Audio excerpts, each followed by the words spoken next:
Вітаю, друзі! Ну що, давайте говорити про важливі речі, давайте говорити про те, що відбувається, як будуть трансформуватися ці протести, що показує остання соціологія, на що реагує Зеленський і хто буде зараз заважати Драпатова та чи правда, що Сирського намагаються зробити смотрячого з ЗСУ в Збройних силах. Це взагалі треш, але поговоримо і про це теж. Про все це та інше будемо говорити сьогодні з політологом, політтехнологом Віктором Бобренком.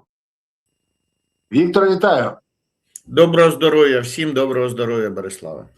Щиро радий тебе бачити і сподіваюся, що у вас все добре. Тому що, попри те, що сьогодні вночі невідомі, але дуже позитивні дрони завітали до складів Wildberries на тимчасово окупованій території Севастополя і на території Росії, а саме під Пітером, там більш складів Wildberries немає, але є неймовірно велика пожежа і такий великий Wildberries, який замінив топ-сет, і його можна побачити. Топ-сет тепер Wildberries, да. То при всьому цьому все ж таки треба казати, що росіяни, як ті тварі, і далі б'ють по Україні. Вчора там менше ніж за годину 10 бомб по Херсону, вчора Запоріжжя, вчора був Славянськ. Що кожен день вони використовують каби і б'ють по цивільному населенню. Не люди дають, біосміття. Але давай поговоримо спочатку про те, що ми хотіли, і потім повернемось до цього. Друзі, зразу вас попрошу, всі, хто дивиться, поставити вподобайки. На самому початку ефіру це дуже важливо. Я дякую кожному з вас, хто це робить. Окрема подяка за те, що не забуваєте підписувати, ставити вподобайки, коментувати, поширювати. І, до речі, напишіть в коментарях, звідки ви дивитесь цей ефір. Я бачу, що вже на початку каналу, на початку ефіру тут і Куренівка, і Свеса Сумщина, і Запоріжжя, і Німеччина, і Дворічня, і вітання з Вінниці, і Чернівці, Київ, Англія, Нова Одеса. Я дякую кожному. Пишіть, звідки ви, будемо дивитися. Віть, скажи мені, будь ласка, от попри все, що відбувається за останній час, політична ж криза не стихає, вона навпаки набирає оберти. Більше того, ситуація відверто зайшла в глухий кут. Федоров каже, я не піду нікуди, я хочу бути міністром. Зеленський каже, да я не піду на більш на які поступки. Але ж цю ситуацію створив Зеленський, коли розпустив уряд, який, ну, скажімо так, що цей, що попередній, ніякої різниці не було. Це люди, які виконують команди Зеленського. Скажи мені, будь ласка, яка була дійсно головна причина заміни Кабміна? І яка, як ти вважаєш, зняття Федорова? І які перспективи у протестів? Почнемо з цього. Давайте з того, що багато хто каже, глибинна причина – це те, що щоб уряд зняли, щоб зняти Федорова. Все ще значно глибше. Тому що насправді і для Зеленського причину придумали. Тобто сказали, Володимир Олександрович, у Федорова є політичні амбіції, він хоче на твоє місце, він хоче зайняти твоє святе місце, воно ж тільки твоє, ти ж цар. А насправді, можливо, сама глибинна причина в тому, що частина бенефіціарів стали отримувати менші прибутки. Тому що якщо раніше вони кормилися з системи Міноборони, Укроборонпром, взагалі з оборонних замовлень, де, як ми знаємо, дозволено 22% офіційна маржа. Тобто, якщо у вас собівартість, наприклад, якогось дрона, це умовно там $10 тисяч, то ви можете сміливо його продавати державі за 12 200, і от 2200 – це ваша чиста маржа. Але ж так, як хтось приходить, наприклад, до виробника і каже, ми просуваємо тебе, ми лобіюємо, ми тобі приносимо замовлення, але ж ти ділишся маржою. Тобто треба ділити ці 22%, а це ж не зовсім комусь хочеться. Тому починають гратися ще, що а давайте зробимо дрон, наприклад, не за 10 тисяч, щоб була собівартість, а 8 тисяч. А як? Ну, добавимо трошки гамна і палок. Тобто, ну, так він може буде летіти хуже. Так яка різниця нам? Він вилетів і вже, значить, він списаний, правильно? От. Війна все спіше, це якраз про це. То, що дрон вилетів, там фламінго там полетіло чи не полетіло, десь воно через кілометр впало, воно вже списано. Все, вже в накладні списали. І тому хтось заробляв класні гроші на цьому. Так?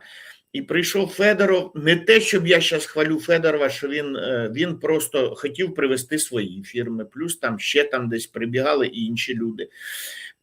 І він сказав, окей, якщо багато бажаючих на ці гроші, давайте зробимо якусь конкуренцію і давайте дозволимо там бригадам самим вибирати. Тобто дрончик сам вибирає з лінійки дронів, там дрон А, дрон Б, дрон В, дрон С, і з якого там, який йому потрібен. І хоп, і вийшло, що на ті самі гроші зайшло більше фірм. І ну, що дає якість виробу, якість товару? Конкуренція. Да? І тому ті, хто робить з гамна і палок, почали десь програвати, бригади замовляють інше. В цьому заслуга Федорова. І це, знову ж кажу, це не то, що він чесніший із людей. Я ще раз хочу наголосити. Люди, які свідомо дурили народ, от, в 2019 році, що, а давайте надуримо піпла для того, щоб провести нашого хлопчика до влади. Ну, я після цього, в мене язик не повернеться сказати, що це чесніший із людей. Ні. От, це просто так склалася кон'юнктура, що внутрішня конкуренція в слугах народу, хтось сказав, що ні, а давайте скинемо Федорова з поїзда, то що, ну, так нельзя, там, типа, у хороших, добрих людей от прибутки відбирати. Ні, так, це плоха ідея. От, а як нам же прийти і сказати, що Вова, скинь його тільки того, що у нас бабліця тепер менше стало приїжджати? Може і так. Але як точно можна Володимира Олександровича обманути, знаючи, де у нього кнопка? Вова, на твою власть покусився, гад. Знімать, конечно. І от, глибинна причина недоотримання прибутків виросла в проблему. Проблема була, як зняти Федорова. І наслідком стало вже зняття всього уряду вже як інструмент. Щоб під шум падаючих кресел там непомітно було, що Федоров десь дівся. То це картинка так званих причинно-наслідкових зв'язків. Да? Це як дерево проблем. Є причина, це коріння, є проблема, це стовбур, і є наслідки, це гілки. От дерево проблем. Тобто причина недоотримання прибутку якимось негідниками, да? Проблемой став Федоров, да? То есть мы не получаем там, много корова дает молока, а мы молока не видали пока, да? Вот причина недоотримання бабліця, проблема Федоров, наслідки політична криза. От все, причинно-наслідкові зв'язки. Класика жанру. Це те, що можна хрестоматійно, от коли я пояснюю студентам, що таке причинно-наслідкові зв'язки. Знаєш, один з язиків Банкової сказав, що давай відверто. Міша приклав зусилля для того, щоб Україна отримала гроші на дрони. Там мільярд. І він був не проти ці гроші освоїти з тими людьми, які йому допомагали дійти. А тут йому кажуть, ти зусилля приклав? Да, дякую, до побачення. Мавр зробив своє діло, Мавр може йти. І Міша засумував, ну як так? Я кажу, а чому? А дивись, він постійно каже, я боровся з корупцією, і каже, а він хоч щось пішов в НАБУ і сам? Він хоч приніс, хоч щось, заяву в НАБУ і сам? Ні. Здать всіх ворогів як пусту тару, звісно. Так, далі, дивись, я 7 років вірно служив президентом, не Україні, не народу України, президенту. І його образило, що його за його вірність скинули відбій. Але це ще не все. дуже цікава ситуація з тим, що протести. Дивись, ми всі розуміємо, ну, давай так, що вони поки не вчухають. В офісі вважають, що зараз Зеленський полетить до Штатів, він там буде майже тиждень. Спочатку похорони, потім зустріч з Трампом, потім там треба ще шпатів допрацювати її. Ще вигадають йому, що там зустріч з діаспорою, необхідна зустріч друга з діаспорою, інтерв'ю, те, се, і він не буде тут присутній.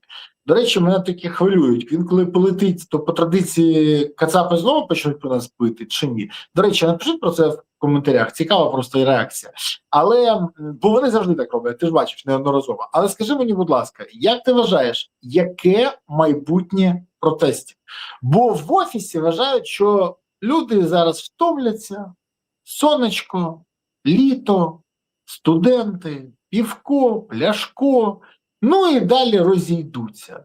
Бо всі розуміють, що якби, Зеленський пішов на максимум, здав свого Сирського, не до кінця ми про це поговоримо трохи пізніше, а повертати Федорова він поки не планує. Які перспективи протестів? Як ти вважаєш? І скажи мені, будь ласка, чи не здається тобі, що велика кількість політичних гравців сьогодні ставлять на ці протести, сподіваючись дещо отримати самі?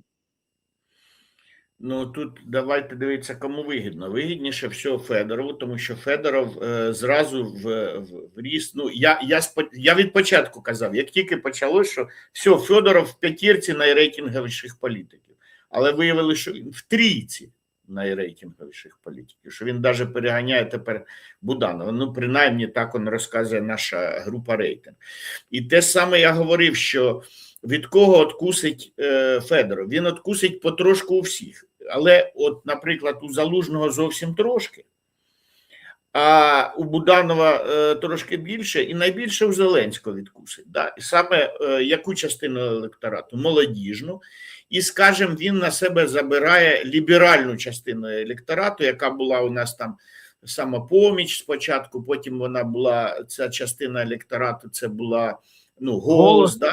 Голос, але це електорат, який розбирав, тому що там, крім того, що там, наприклад, людина ліберальних поглядів, да, у нього можуть бути там ще якісь погляди, або там патріотичні, тому він, да, з ліберальними поглядами, але основний критерій патріотизм чи ліберальні погляди, да, тому що я от про себе можу сказати, що я стосовно економіки, я дуже ліберальних поглядів, буквально там держава нічний сторож, тобто за державою безпека, от, охорона кордонів, ЗСУ, поліція – це силовий блок, да, і держава – це зовнішньополітичний блок. А все решта мінімальне втручання держави, децентралізація, більше грошей на місця, мінімальне втручання держави. Тобто я за ліберальні якісь ці.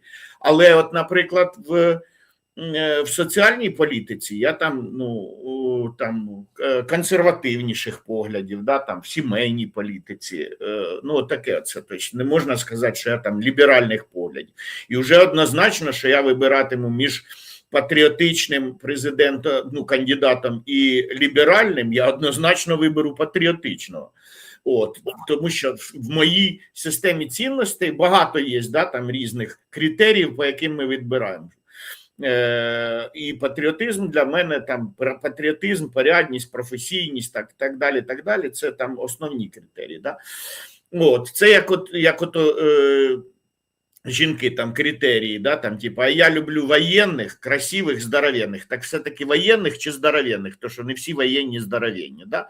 І вибирайте, який головніший критерій? Воєнних чи здоровенних? Якщо воєнний, то мелкий підходить воєнний, да, там 1,70 м ростом. Не підходить, тільки здоровенний. А можна здоровенний, не воєнний. От приблизно так, щоб ми розуміли. Ви вибираєте головні критерії, ви критерії ранжуєте завжди. Що це головніший, да? Щоб не пил, не курил, и цветы всегда дарил, и тещу мамой называл. А можно там тещу мамой не буде называть, а все остальное? Ну ладно, годится. Или нет, все, сразу в отбой, да, там типа. І приблизно так кругом так відбувається, саме так. І да, тепер про, якщо ми проговорили там про критерії, да, давайте про протести. Що там, як для мене, то воно вийшло на плато. І зараз дійсно у зелених думають, що здуються, да, там півко пляшко, да, ніхто не відміняв. І 18 серпня аж засідання Верховної Ради. І тут кому вигідно? Вигідно Федорову, і він буде роздувати. У них є ресурс для цього. Вони побачили, що є соціальна група, а фактично електоральна група, молоді, а молоді люди, уявіть, яким в 2014 році не було 18, вони не брали участь в протестах, але історію вже вчили, що от по історії вони вчили, що от треба, що які молодці герої. Як у мене старший син, ще на помаранчевій революції, йому було дуже мало, щось там 10 років було, да? Не було навіть ще. Він плакав із-за того, що тут така революція, а без нього, а він не попав, бо маленький. І плакав. Я казав, що ще на твій вік хватить. Ну, йому хватило вже тої революції, вже цього Майдана Гідності. А так і тим, хто були діти, їм теж хочеться свого подвига. Особливо там дівчата, вони не на фронті, да, але десь треба показати себе. Тобто тут накладується, да, і треба там бажання десь і самим долучитися до розбудови держави, влізти в історичний процес, щоб потім внукам було що розказати. Правильно? Це є аргумент, який сам по собі тримає тонус. А якщо його підживлювати через соцмережі, і воно ж не дуже ж помітно, тому що це ж якби у цього був свій телеканал, типа альтернатива єдиному марафону, і там Федоров: браття і сестри, виходьте на протест, бийтесь за мене насмерть, там, бо я буду самим лучшим міністром оборони. То це було б для всіх очевидно, що хто зазиває. А також ж зазивають через соцмережі, через фейсбучики, там, тіктоки, телеграм-канали і так далі, і так далі. І воно віруситься просто. І народ підтягується. Тому воно, да, можливо, зараз там десь буде стихати, особливо по вихідних. Вони навіть можуть свідомо зараз, і я думаю, буде так, що от хвиля протесту пішла, зараз трошки на спад, і тримати там трошечки. Саме головне, щоб було там кожен день там сотня людей з картонками, да? От були і на плато, їх не більше, не менше, але вони є. А, наприклад, сказати там 18 серпня, це який там день тижня, вівторок, ну да, очевидно ж. От 18 серпня, щоб там зібралось знову там тисяч, там 20, 30, 50.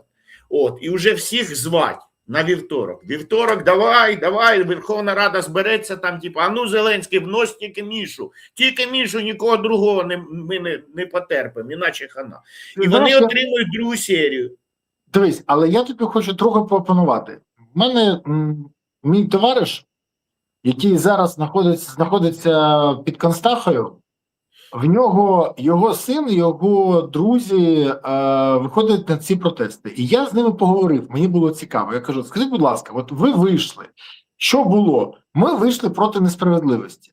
Я кажу: що ви знаєте про Федорова? Говорить: да Федоров нас не дуже цікавить, нас задовбав Зеля. І вони кажуть слова, які я кажу: він поводить себе як цар. І оце показує, що протест трансформувався за Федорова проти свавілля. Це дуже цікаво. Федоров просто осідлав цей процес. Так, це тут професійно... серфінг, на волну, на хвилю сів. Дивись, не забувай, він СММщик. Він на виборах отримував гроші на ботів. Він займався інформаційною цензурою. Чувак дуже в цьому гарно розбирається. В цьому він фаховий, як ніхто інший, я визнаю це. Так от, я хочу сказати, що... І я їм кажу: дивіться, а от вимога Федорова, щоб поставити на Міністерство оборони, вона залишається? Говорить: ну комусь так, а вам що потрібно? І от тут найцікавіше, що вони кажуть: а ми хочемо, щоб не було так, як раніше. Але поки що вони не сформували, що для них потрібно. От зараз їм пропонують нову історію. Давайте Тіма зняти з посади міністра, очільника Мінвету, Міністерства ветеранів, по справах ветеранів. Дивись, я тільки за це. Але я кажу, а звідки ця ідея? Звідки? Ну, всі кажуть. Я говорю, хто всі? І я розумію, що технологічно вкидають. Я розумію, що молодь не розуміє, чому Кім на цій посаді – це треш. Це я розумію. Мені це подобається, але єдине, що я не бачу поки тих, хто оперує інформаційним пространством і формує меседжі цього протесту. Але те, що протест виходить, як завжди, абсолютно. От коли мені починають казати, їм гроші заплатили, їм це, вони виходять, тому що їх задовбало це. Задовбало. Але те, що зараз є ті, хто хочуть опанувати цей протест, ну це беззаперечно. Якщо хтось каже, що хтось виходить за гроші, це треба розуміти зразу, що це або тупість, або свідомий вкид. Тобто ти або той, хто каже, і треба його перепитувати там. Ви виходите за гроші. Так, а скажи мені, ти тупий, чи ти це кажеш спеціально? Хто тобі гроші заплатив за те, щоб ти казав, що комусь платять гроші? Ну то, що ти або тупий, або ти в темі і в долі. Тому що не можна це. І по-перше, що це вже б зазняли 100 разів, якщо б десь хтось там щось роздавав. Можуть гроші отримувати ті, хто вкидає теми, ті, хто моніторить, що де як пішло, по яким каналам. Але це ми можемо з очевидністю сказати, що це люди Федорова, що це команда Федорова, якась сіла на хвилю, і тепер вони серфінгують. Це очевидно, що і вони були б дурні, якби цього не зробили. Якби я був консультантом Федорова, давай, набивай очки потім, тому що зараз у тебе динаміка, така висхідна динаміка. Чому? Тому що все правильно, склалося докупи те, що українці ненавидять Зеленського, а ти лакмусовий папірець, ти той привід, і тобто це треба осідлати. Тобто все правильно.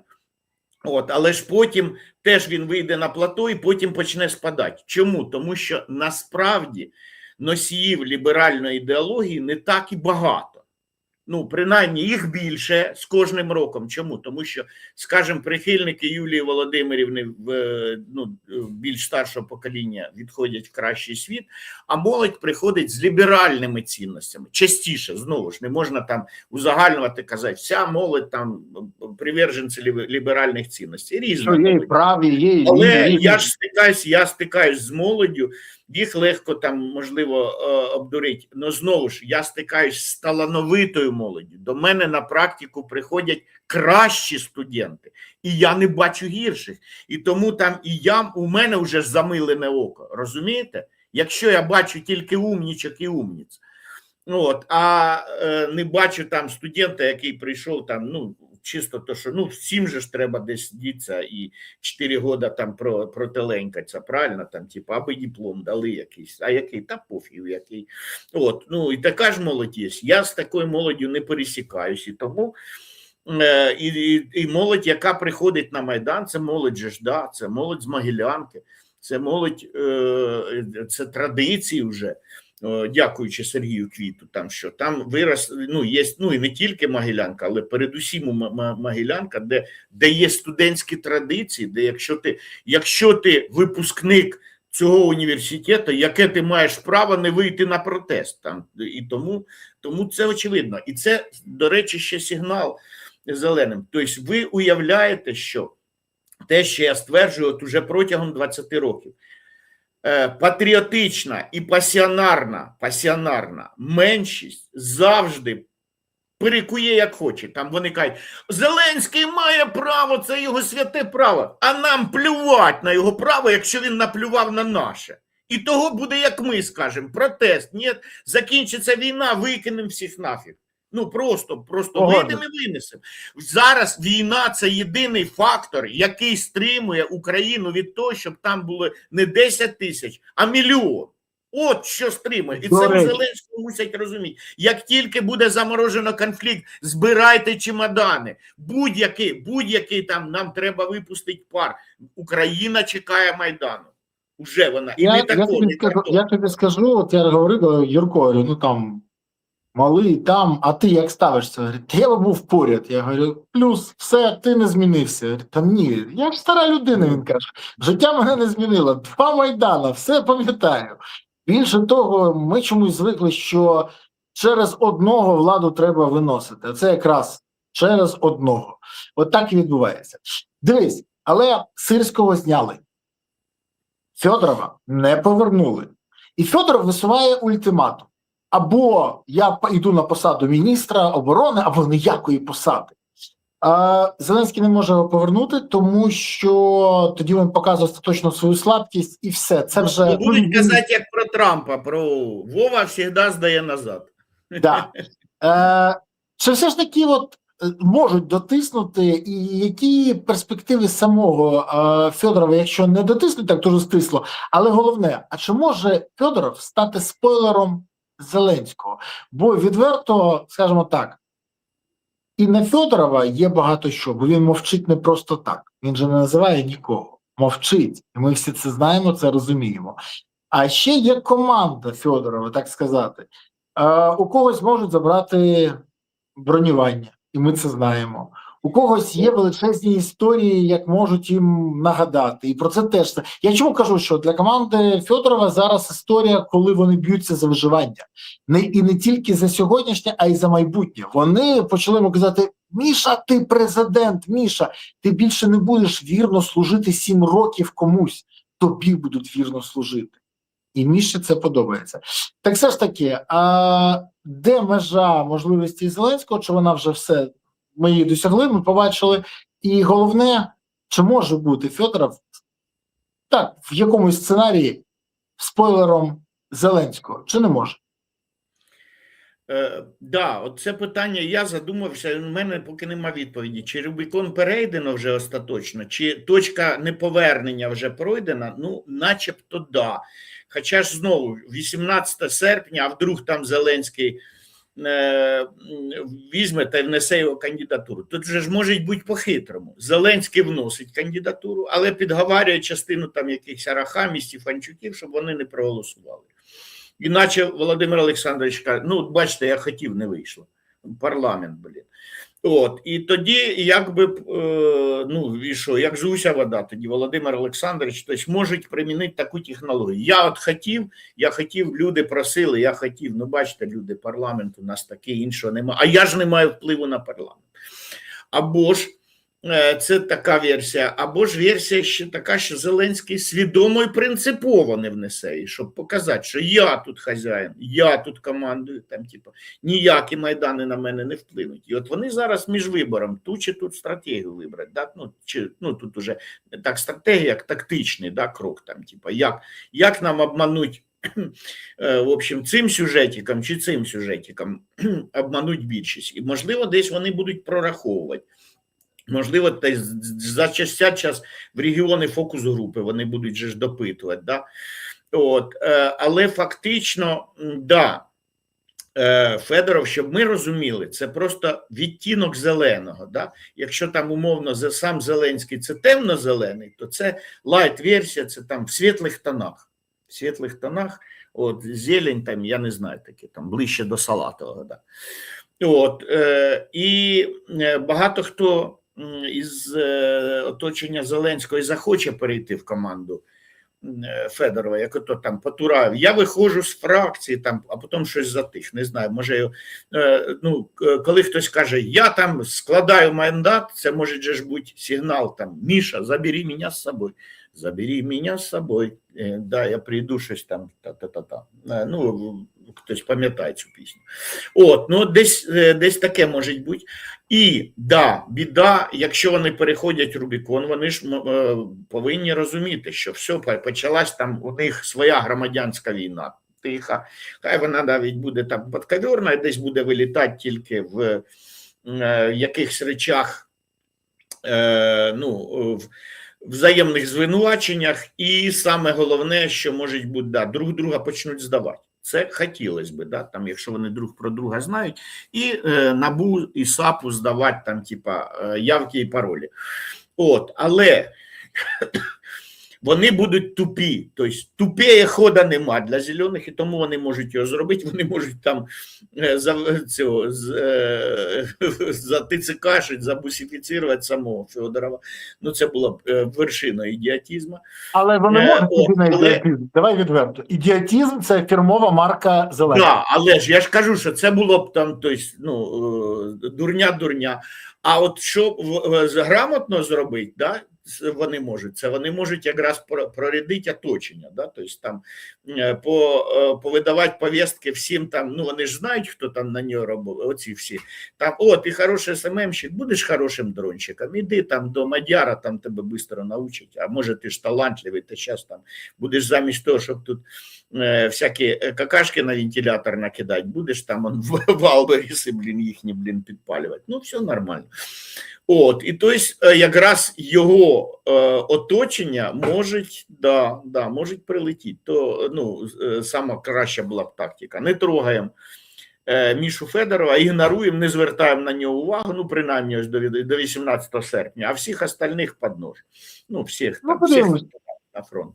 Подивимось, бо часу залишилось не так багато. Єдине, що я знаю, що там біля Зеленського, знову з Лизики Банкової кажуть, є ті, хто бачили другий Майдан. І були тоді, служили Януковичу. Зараз служать Зеленському. Кажуть, Володимир Зеленський, не чіпайте їх, не чіпайте, бо додасте нову мотивацію. Ми це бачили, коли Віктор Фьодорович дав команду розігнати Майдан. Якщо б не розігнали, вони б розійшлись. Не чіпайте. От там перелякані, бо вони добре пам'ятають Майдан і його наслідки. Дивись, але при цьому ж Драпатого призначили. Призначення Драпатова відбулося під тиском вулиці, і Зеленському це дуже-дуже не сподобалося. Більше того, президент намагається зберегти Сирського. Він заявив, що Сирський працюватиме поруч з новим керівництвом армії. Що? Це новий варіант смотрячого? Але в ЗСУ, то що чекає на Драпатого? Бо відверто, от мені про це сказало декілька генералів в Генштабі. Більшого інтригана, ніж Сирський, неможливо знайти. Коли всі знають, Зеленський визнає, що був конфлікт, Федоров каже, був конфлікт, а Сирський пише статті.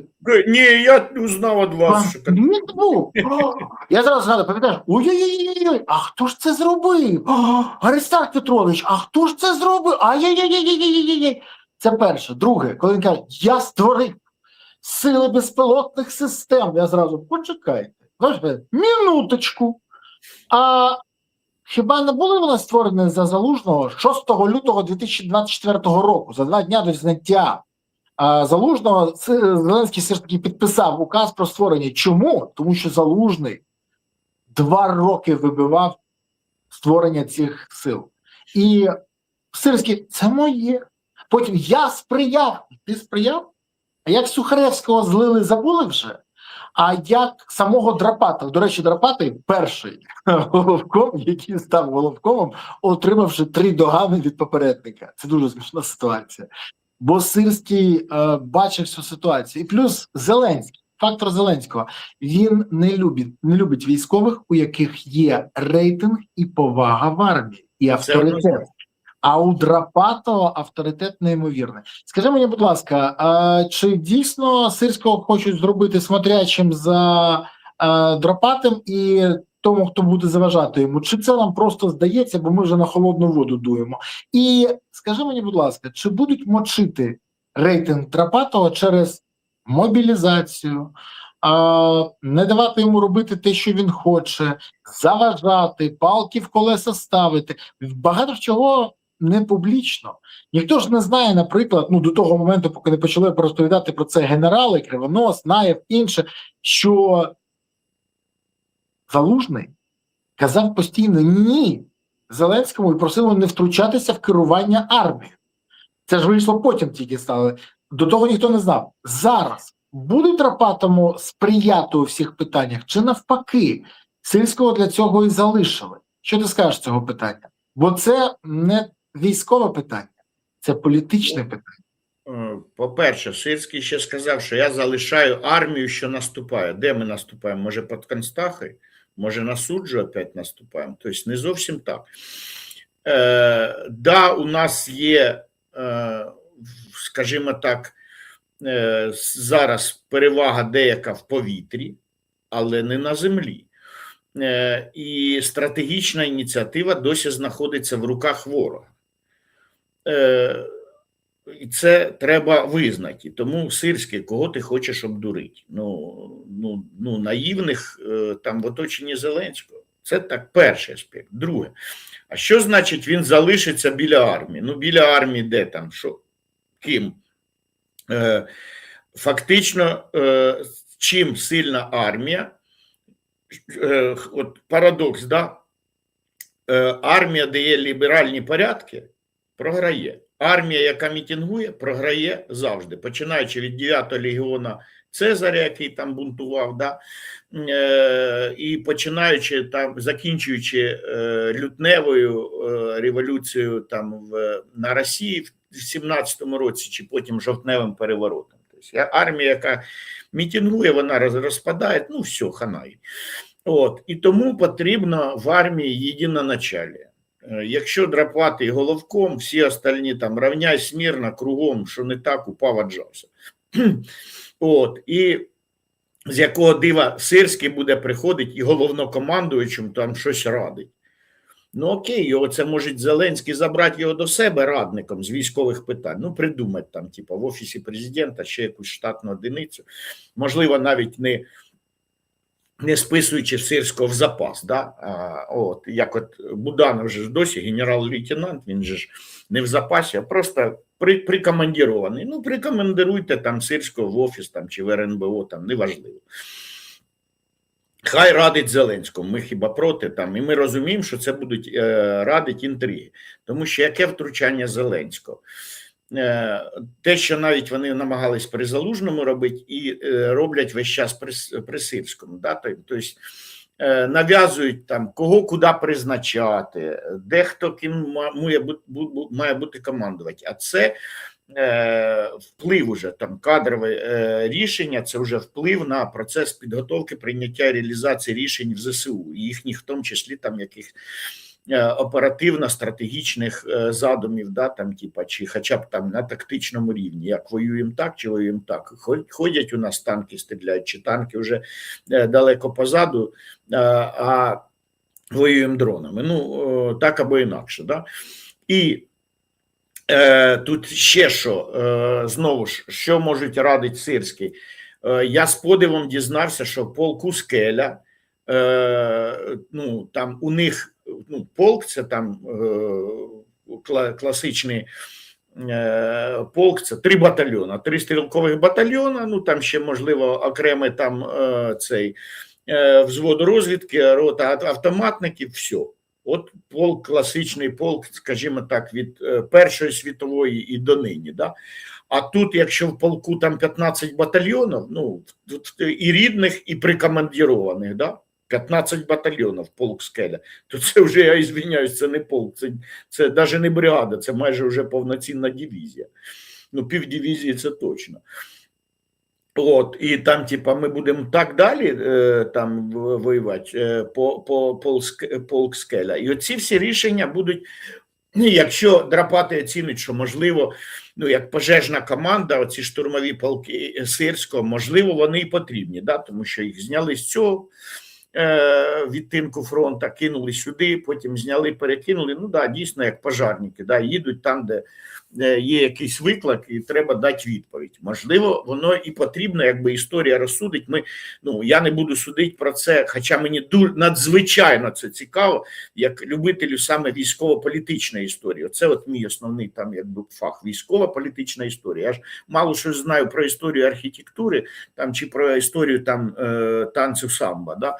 Але військово-політична історія – це моє. І мені надзвичайно цікава ця тема, але я розумію, в мене зараз, щоб мудрствувати, тут дуже недостатньо даних, я дуже мало знаю, і я ж не кручусь там. Колись почитаємо мемуари, якби все узнаємо, що це можливо, це був класний хід.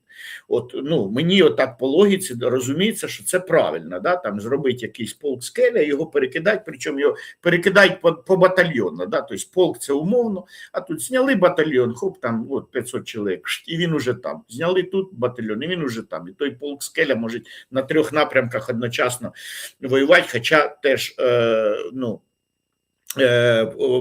після Другої світової війни розбирали це, в тому числі я читав і Гудеряна, і Манштейна, наші красні маршали, бла-бла, там, що попало, мало що можна читати, але коли я вже читав, там, в тому числі Віктора Суворова, що роздергувати полк чи дивізію там окремими частинами, що це нераціонально. Але хто знає, побачимо. Але між тим я впевнений, що Драпатому, от за що його цінять в армії, за те, що він не дозволить. Тобто я начальник, ти дурак, а не ти начальник, ти дурак, а я тут там слухаю когось. Да? Я тут утрірую, але мається на увазі. Єдиноначалє – це те, на чому стоїть армія. Якщо Драпатий головком, над ним є тільки Верховний Головнокомандуючий. Ще там РНБО, як ставка, там умовно при Сталіні, да? Але якщо він буде оцією хорошою прокладкою в гарному сенсі, тому що не забоюсь повторювати, мужність солдата, от з того ж полку Скеля, вставати і йти в атаку, йти на штурм. А мужність генерала заперечувати маршалам, верховним заперечувати. І казати, що ні, так не воюють, давайте не будемо, ви піджак, там Володимир Олександрович, ви мало що розумієте, давайте будуть воювати військові. Потім історики будуть вивчати, от як Бабиренко буде там вивчати потім цей досвід війни, там робити якийсь аналіз, але це буде вже потім, коли вже гармати стихнуть. Але давайте поменше втручатися, ви ставите нам, ставите загальні завдання, а не ставите конкретні. Як багато вітань передають, я от весною лежав в лікарні, і лежало зі мною купа військових, 3 як мінімум, ті, які вийшли з суджі. Вони такі вітання передають і Сирському, і Зеленському. Чому? Тому що невчасно дана команда на відступ. Зайшли, окей, зайшли. Треба було вчасно відійти, а не виходить, як у мене один виходив, 2 тижні виповзав, поодморожував пальці, йому подрізали їх на ногах.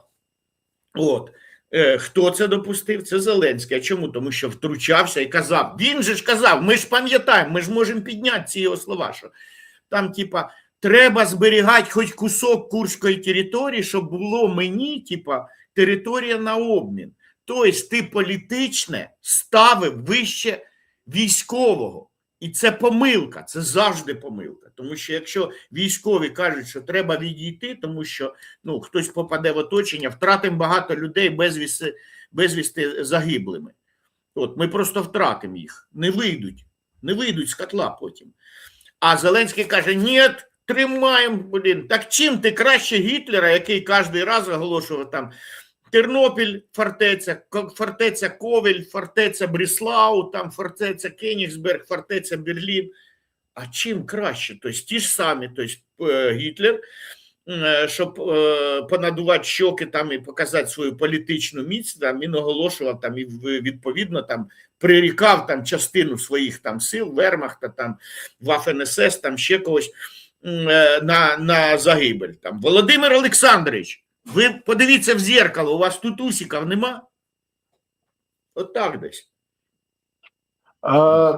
Нема чого додати, скажу більше того. Єдине, що скажу нашим глядачам, друзі, я щиро дякую вам за вашу активність. Я бачу сьогодні всі, і Троєщина, і Житомир наразі тут, Англія.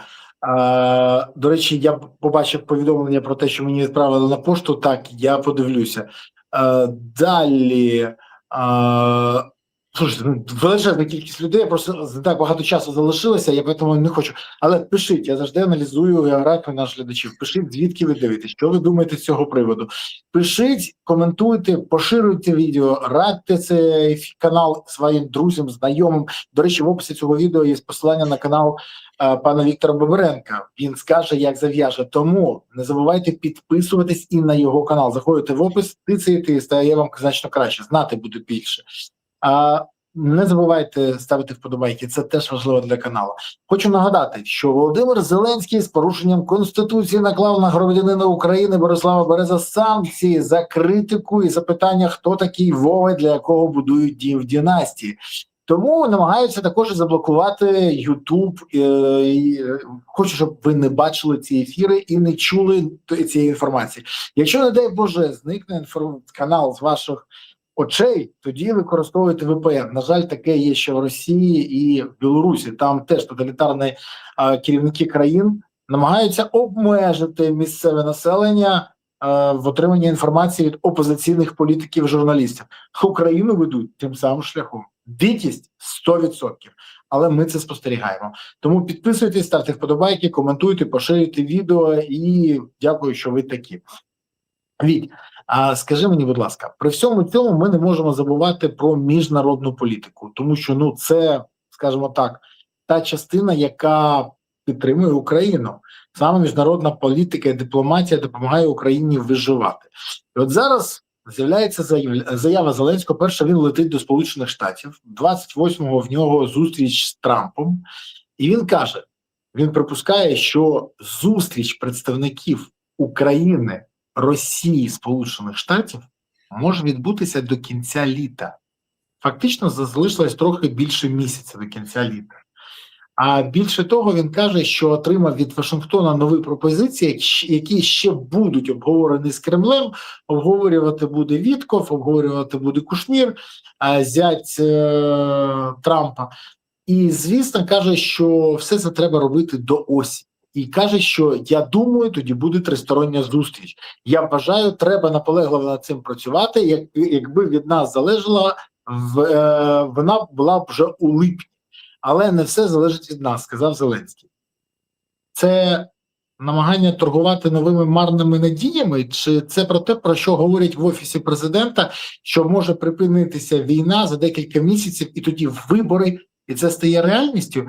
Чи вони знову, не знаю, торгують оманою і самі в це вірять? Що відбувається? Можеш пояснити? Ну тут вже ж треба розуміти так, що багато експертів, які досліджують тему Російської Федерації, в тому числі стан їхньої економіки, кажуть, Путіну треба виходити з війни. 25 галузей, по яким вони дають, от я Мілова недавно їхнього цього експерта, я постійно його дивлюсь, він дуже заангажований і упереджений, але там у нього є ссилочки, посилання, я спеціально там раз в тиждень півдня трачу на те, щоб дослідити, я ж ізучаю вже Росію, да? Як то казав по-дерев'янськи, дослідник калу.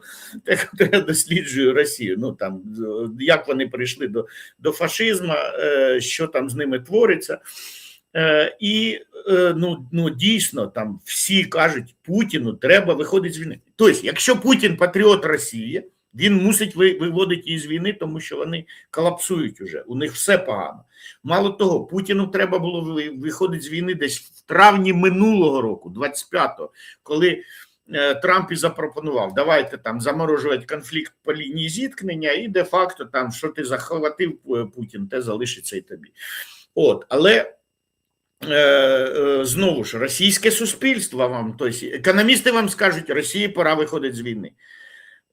Соціологи вам скажуть, Росії пора виходити з війни. Чому? Тому що 78% російського населення на питання поддержали бы, це Левада-центр, поддержали ли бы вы решение Владимира Владимировича Путина о прекращении СВО, если бы он решил прекратить вот завтра. 78%. Да, Владимир Владимирович, поддержим это рішення. Чому так по-хитрому ставиться питання? Тому що напряму спитати, ви проти СВО? Понятно, що люди забояться відповідати. Скажуть, ні, ми в єдиному пориві.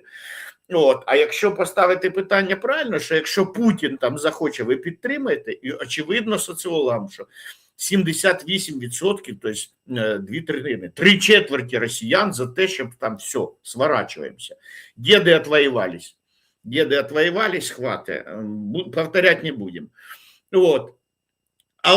Але ж є фактор самого Путіна, і ми його прорахувати не можемо ніяк. Як там бігають таракани по кругу? Що Путін думає? Він думає, понятно, що рашизм – це така одна із гілок фашизму, да, там, або там нацизму, якщо хочете. В чому вона заключається? Ну да, як і у фашистів, що держава понад усе. Жила би страна родная і нету других забот. От, оце. Перше, це те, що нав'язується ідеологема. Але, ну і друга ж теж ж із пісні у них. Одна на всіх, нам нужна одна победа, одна на всіх, ми за ціною не постоїмо. Ніхто, баби нових нарожають, не постоїмо. От, і тому у Путіна, очевидно, він же ж думає, як арієць, да, що він вища раса, а ми ж нижча. Ну, там якісь там бігають, там, типа, українчики, хто це такі? Тут є русські, от це да. От, і відповідно вони думають, що вони могли тільки там Сталінград відстояти, блокаду Ленінграда витримати, тобто вони молодці, всі остальні. Тому він чесно думає, що вони нас перевоюють, тому що вони расово сильніші. От, понятно, що це помилка, теж ж Путіну треба глянути в дзеркало, чи не ростуть у нього усики. От, понятно, але ж ну, він так думає, і цю думку перехилить може тільки одна людина ще, тобто Сі Цзіньпінь, який просто скаже, що там, типа, Вова, харе балдеть. Ні у Трампа, ні у Кушнера, ні у кого немає такого впливу на Путіна, якщо він вирішить ще зиму повоювати. Понятно, що це буде тоді сама страшна зима і для них, і для нас. Тому що це буде вже війна не на лінії фронту, а війна міст, війна тилів. Хто де кого там порушить. Я вчора дивився Соловйова, де вони кажуть, що там типа треба Суми, Харків, Запоріжжя і Херсон, туди, де дотягуються, куди долітають каби. Кабами просто завалить, тупо завалить. Це вони прямо кажуть, тупо ці міста зрушить. І от досвід Сум показує, вони ж б'ють уже просто по житловим кварталам. Да, там просто прилетіло 7 кабів, прилетіло 6 кабів. Ну, отаку вони війну нам... Вчора 10 кабів за годину, 10 кабів. Вчора Запоріжжя, прямий каб. Давай так, каб летить дуже влучно. Їм можна керувати, і ми всі розуміємо це. А ні, кажуть, розльот до 500 метрів, мені кажуть спеціалісти. А вони спрямували саме на висотку його, розумієш? Нікуди ще, саме в жилий масив. Взагалі Запоріжжя стирають, я це бачу. Те, що відбувається в Одесі, це окреме. І от вони б'ють саме по цивільній інфраструктурі. Але ж сьогодні включається ефект Валберіс. І просто багато хто на Росії почав розуміти. Зараз закінчиться Валберіс, сьогодні вночі ще 2 великих склада. З 22 мінус 7, це скільки залишилось? Мінус 5. 15 складів. Ну і ще на 2 тижні роботи. І потім Азов, потім П'ятерочка. До речі, вчора в Воронежі спалили величезний склад Магніта. Це один з 3 найбільших ретейлерів Росії. Мереж, які я дуже відслідковую це ретельно. А далі всі розуміють, далі Азов, далі буде інші структури, а далі найстрашніше для росіян знищення складів білого і червоного. Бо для них це страшна ситуація, вони залишаться без бухла, а це може бути і бунт, бо це прирівнюється до геноциду. А якщо без жартів російський бізнес почав дуже серйозно... Поліфероводочним заводом давайте бить. Да? І росіяни кажуть, що вони відчули вже, що буде далі. Бізнес буде... Як тільки найбільший бізнес Росії, який ставить там щось, чи то 9%, чи то 8%, я можу помилятися, від загальних продаж на Росії, Валберіс, майже 10%, від загальних продажів на Росії, буде знищений, я можу сказати, що всі інші за голову схапляться, бо вони будуть говорити, ми наступні. І тому Путіна будуть підводити до того, що... І тому, чи можливий варіант, чи свідомо бреше Зеленський, коли каже, можливий мир осінню?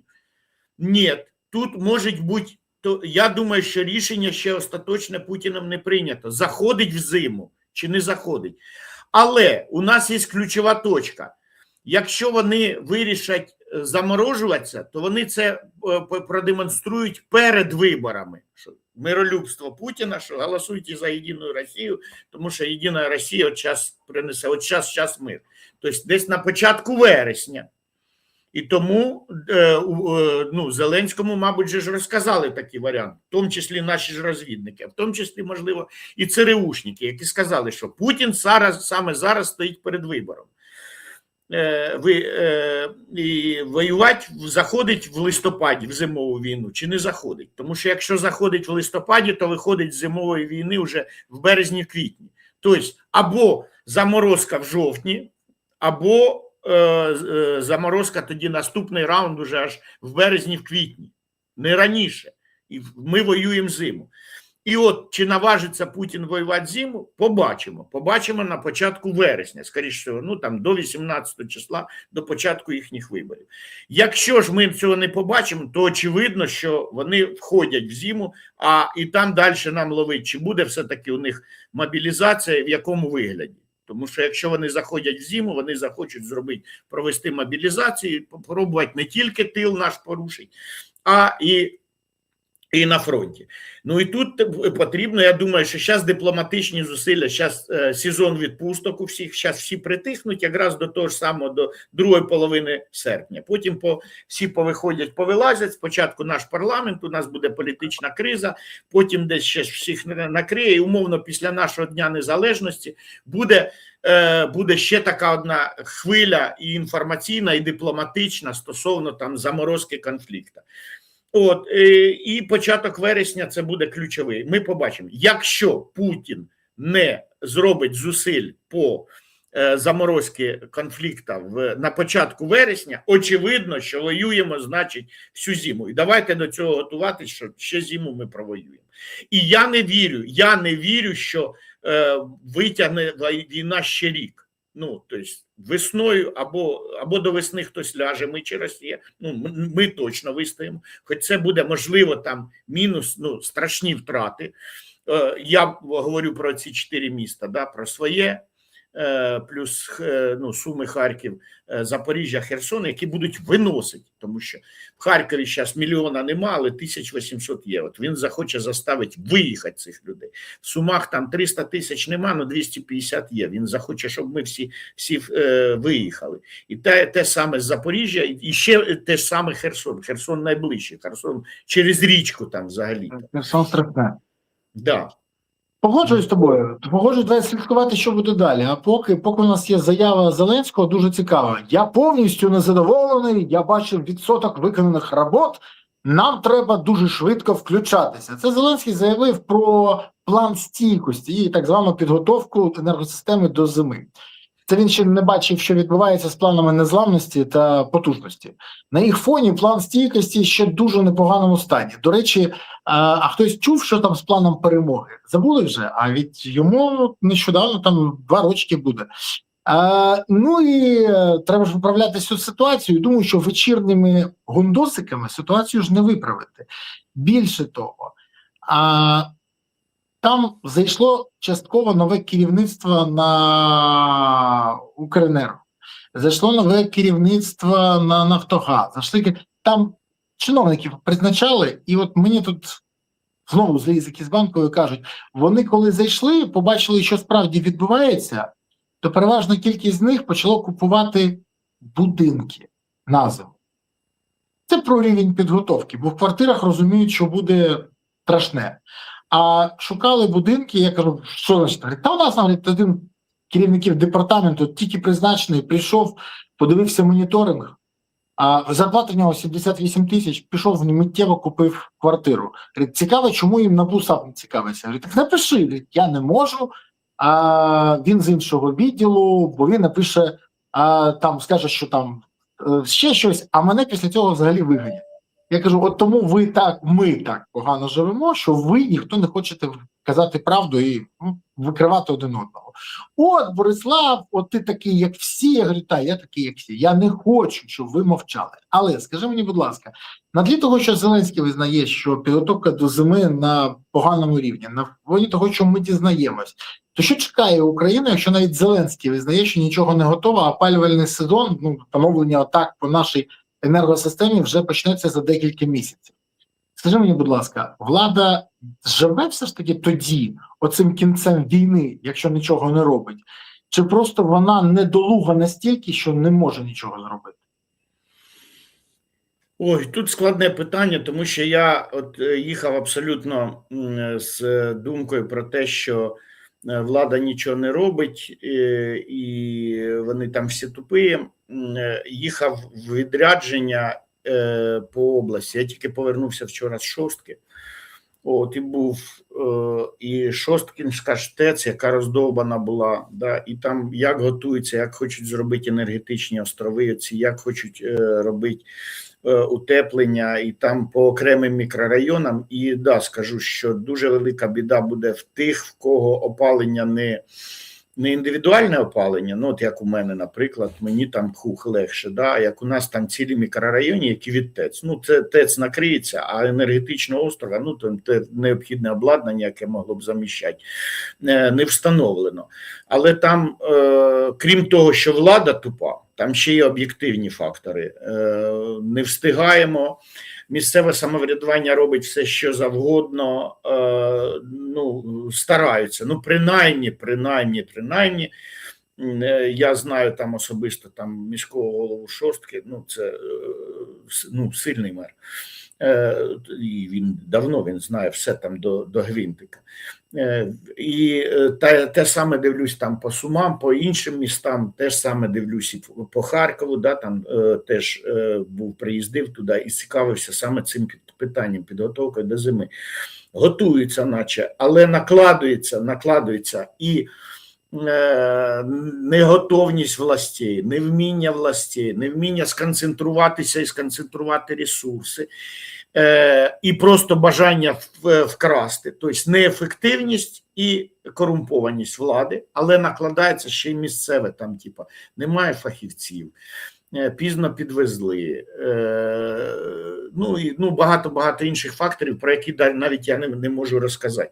Готуються, наче на місцях готуються, але цього всього недостатньо, і треба розуміти, що дійсно той, хто десь живе в будинку, де він опалюється не індивідуальним газом, як я, да, а кому тепло поступає, що воно прийде пізніше, з запізненням десь, або може доведеться зливати воду і переїжджати в те ж саме місто, але в інші мікрорайони, де нові мікрорайони з індивідуальним опаленням, да, от як я живу в Сумах.